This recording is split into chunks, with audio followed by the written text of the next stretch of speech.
It was a night that shook the very foundations of the Silverdome in Pontiac, Michigan. Elvis Presley, the king of rock and roll, took the stage on New Year's Eve for the first time since 1957. The year was 1976, and the venue was packed with 62,000 screaming fans. The organizers made a fortune, raking in nearly $1 million just from ticket sales. This wasn't just any concert, it was a testament to Elvis' enduring fame, even if it was marred by some unfortunate circumstances. The night started without a hitch, but things took a dark turn when Elvis' band, the TCB Band, failed to show. The Rolling Stones had canceled their gig, and Elvis was forced to rely on pickup musicians. It was a risky move, but Elvis had a reputation for handling anything thrown his way. However, fate had other plans. As the band began to play Auld Lang Syne, disaster struck. Elvis' trousers split, exposing his underwear, but Elvis, ever the showman, didn't miss a beat. He kept singing, a smile on his face as the audience gasped in shock. The incident was quickly brushed off, but it was a stark reminder that even the king could have his moments of vulnerability. Rumors swirled that an audience member had run across the field with a gun, but thankfully, David Stanley, a member of the audience, intervened. He tackled the gunman, preventing a potential tragedy. Elvis, still in the midst of performing, called out to the intruder, his voice laced with a mix of anger and disbelief. "Hey motherfucker, do you know who this is? I'm your worst nightmare and I'm gonna blow your brains out." It was a moment that would be etched in the memories of those present forever. Elvis wanted to fly to Detroit to confront the gunman, but a snowstorm grounded his plane. By the next day, the incident was all but forgotten. Elvis, ever the performer, had already moved on. But for those who witnessed it, the night was a stark reminder of the king's complex nature, a blend of brilliance and vulnerability, of showmanship and humanity. As the night came to a close, the true state of Elvis' life began to unravel. The concert was a high point, but it was just a fleeting moment in a declining era. The king was struggling, facing health issues, personal problems, and an industry that was moving on without him. The question on everyone's mind was, what if Elvis had taken that moment of crisis as a wake-up call? What if he had decided to turn his life around? The answer, like Elvis himself, remains a mystery, shrouded in the legends and myths that surround the king's final years. Elvis Presley, the king of rock and roll, had an incredible talent and a voice like no other.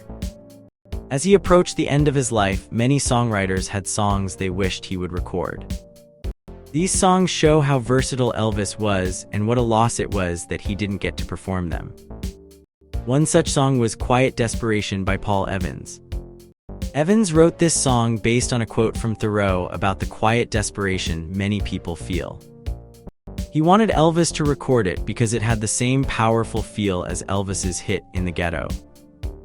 Unfortunately, Elvis never got the chance to record it, but his demo is included on a CD from 2003.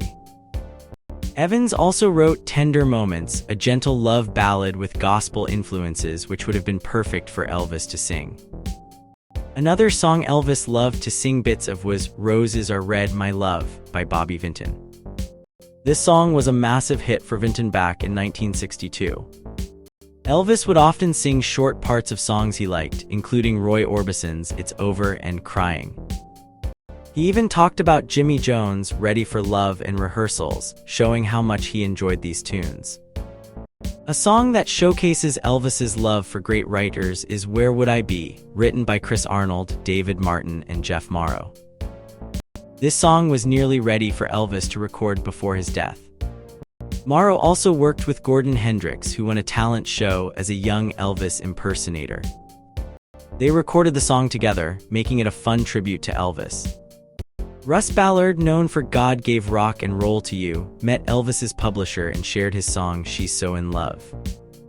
Although Elvis loved it, the deal was that Whitehaven Music would get a big piece of the publishing if Elvis recorded it. Ballard felt this was good business but wished Elvis could have recorded it instead. The song later became a hit for Lulu. Several other songs that could have fit Elvis's style were Uncle Pen by Bill Monroe, Satan's Jeweled Crown by the Louvin Brothers, and Since I Don't Have You by the Skyliners.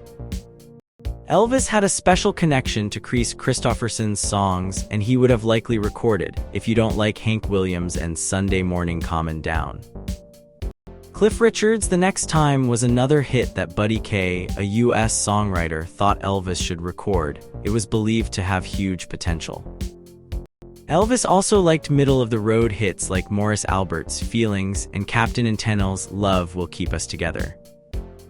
The country song Third Rate Romance by the Amazing Rhythm Aces was another that appealed to him.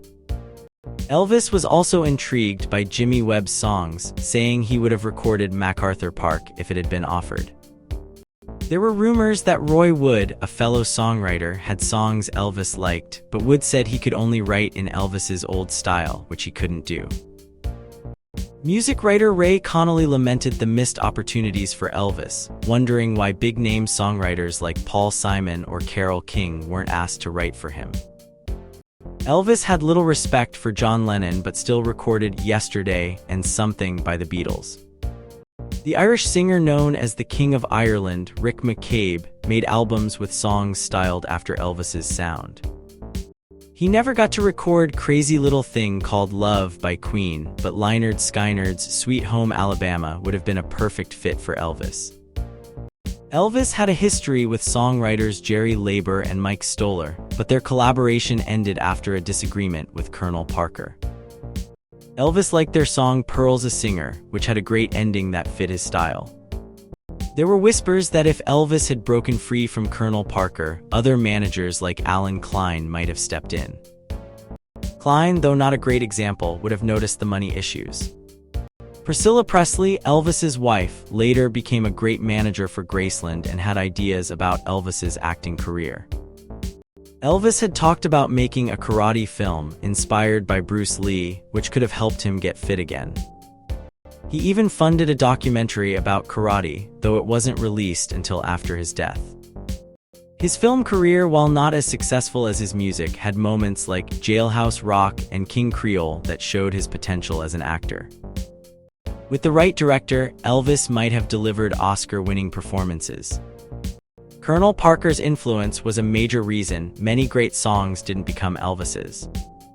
If Elvis could have freed himself from Parker's control, he might have recorded some incredible songs and maybe even starred in films that showcased his talents in new ways. The loss of Elvis at such a young age means we'll never know what he could have achieved with the right support and opportunities.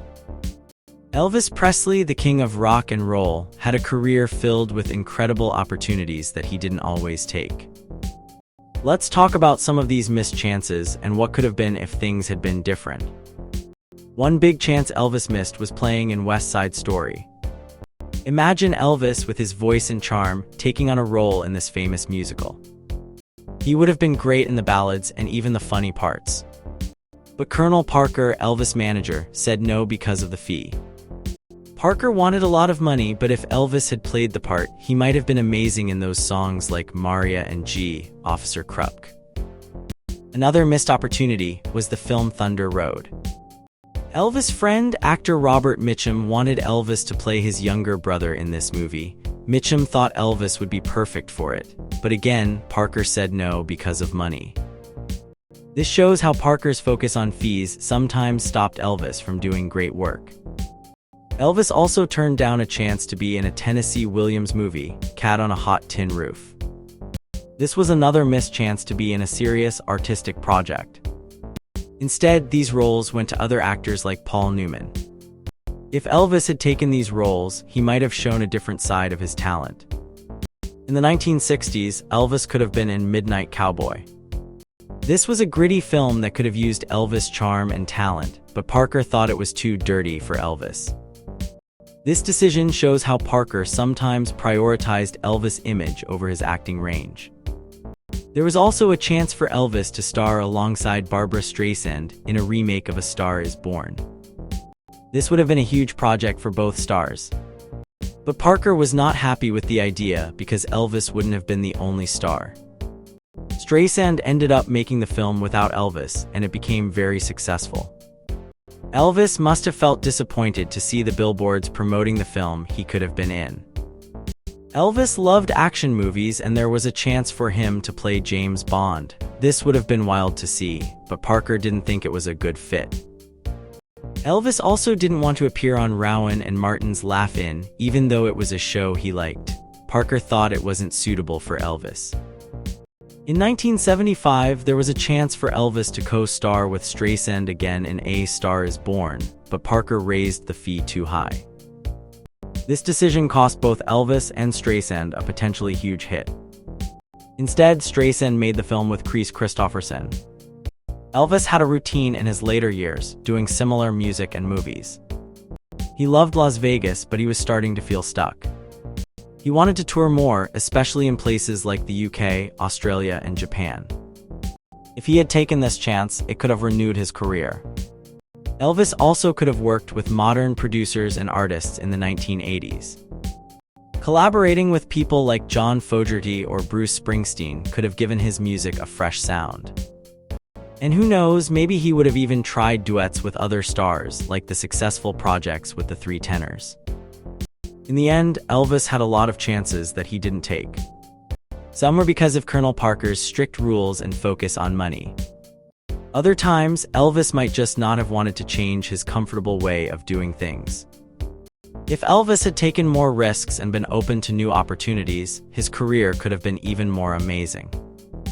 But even with the choices he made, Elvis left a lasting legacy that continues to inspire people today.